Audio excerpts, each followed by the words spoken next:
Les extraits suivants sont tirés de présentations tierces accessibles via les liens placés dans la description YouTube @le reste ci-dessous.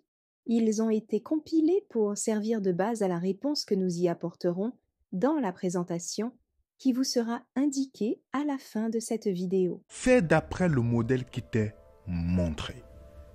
Sur quel modèle Moïse a fait le sanctuaire? Est-ce que le sanctuaire, que le modèle de Moïse, c'est vraiment le modèle céleste?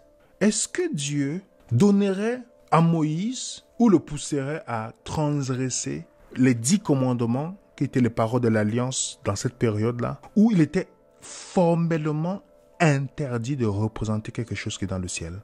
Juste pour devoir de mémoire.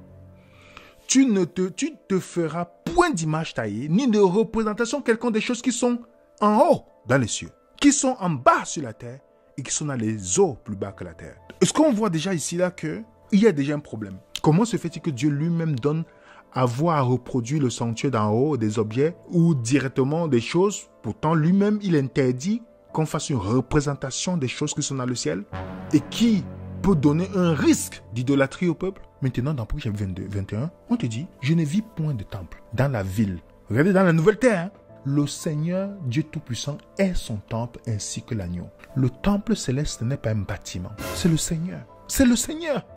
Vous comprenez que quand les gens parlent qu'il y a le sanctuaire dans le ciel, ils décrivent le sanctuaire avec exactitude de tout ce qui se passait sur la terre. Pourtant, Moïse n'a pas pris le modèle que Moïse reçoit. Pour ceux qui étudient la Bible, ce n'est pas le modèle. Il ne prend pas le modèle dans le ciel. Jésus a-t-il attendu 1844 pour aller dans le lieu très saint? La prophétesse dit, de cette dénomination dit, ce trône se trouvait dans le premier appartement. Donc quand Jésus monte dans le ciel, il n'est pas directement allé dans le lieu très saint, il est allé dans le lieu saint. Là, il y avait le premier appartement et que le trône se trouvait dans ce premier appartement. La question qui est très simple, avez-vous vu dans l'Ancien Testament où le trône était dans le premier appartement? Où la présence de Dieu était dans le premier appartement?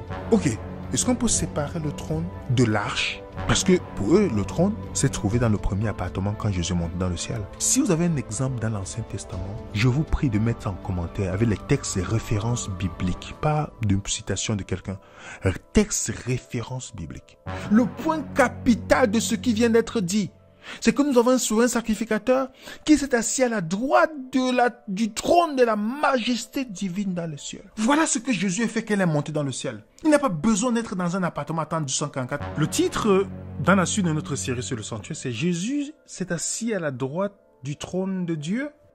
C'est pourquoi selon les versions que vous allez lire, par exemple en français vous allez dire, puis donc mes frères que nous avons la liberté d'entrer dans les lieux saints par le sang de Jésus, qui le chemin nouveau vivant qu'il nous a consacré, par le voile, c'est-à-dire par sa propre chair. La NIV dit que Jésus est entré dans le lieu très saint. King James dit holiest, parce qu'il y a holy qui veut dire saint, ça sent plus saint encore. Où est situé le siège de la miséricorde, les amis? Dans le lieu très saint, jamais dans le lieu saint. Dans cette vidéo, c'est aussi un peu comme une suite, parce que la dernière 8, verset 14, c'est une doctrine qui est fondamentale à l'adventisme. Pour résumer la doctrine, Jésus est entré pour la première fois dans le lieu très saint en 1844, le 22 octobre 1844. Aucune expiation n'a été faite à la croix. Alors, je challenge quiconque qui étudie la Bible de me donner un verset. Parce que les sacrifices qu'on posait les mains, comme par exemple Lévitique 1 de l'Holocauste, c'était sacrifié, consumé sur l'autel, jamais dans le sanctuaire, jamais dans la tente d'assignation.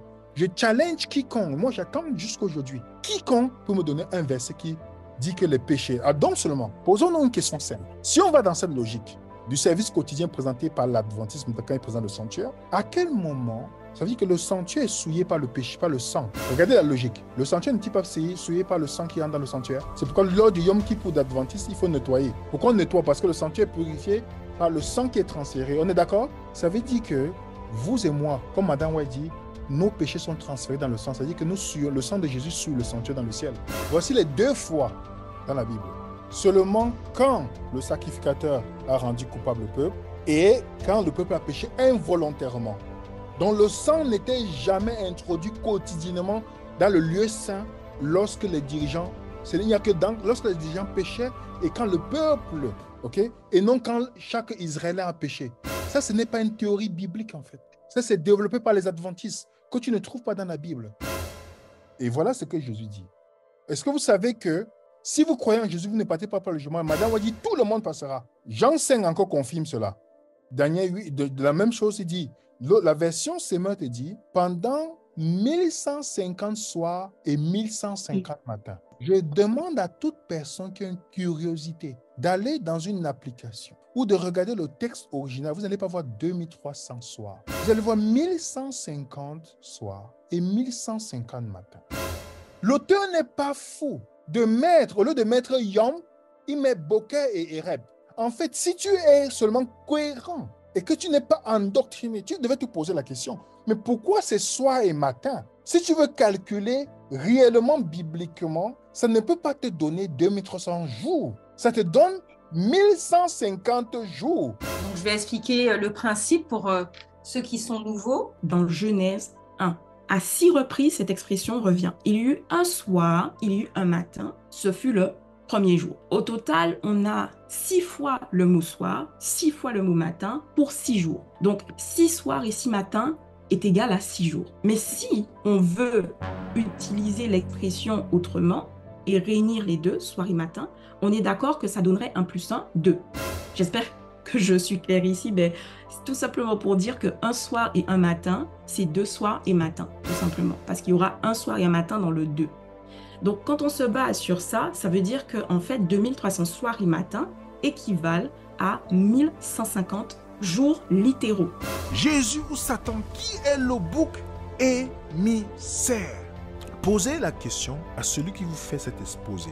Montre-moi dans la Bible où c'est écrit que Dieu placera les péchés sur Satan parce qu'il a incité les gens à pécher. Si vous comprenez cet argument que je vais vous donner, le débat est clos. Le bouc émissaire devrait être parfait. Voilà le premier argument que vous devez savoir. Si vous dites que Satan est le bouc Azazel qui était sans défaut, alors Satan n'a jamais péché alors.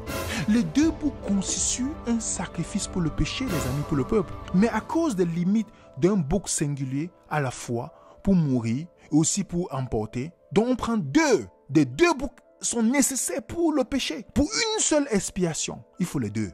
Dites-moi, vous avez vu un compartiment du sanctuaire qu'on attribue à Satan? Montrez-moi un compartiment. Il dit, l'écriture, vous sondez l'écriture, elle rend témoignage de moi. Montrez-moi un compartiment, la porte, le sanctuaire. Tout, c'est Jésus.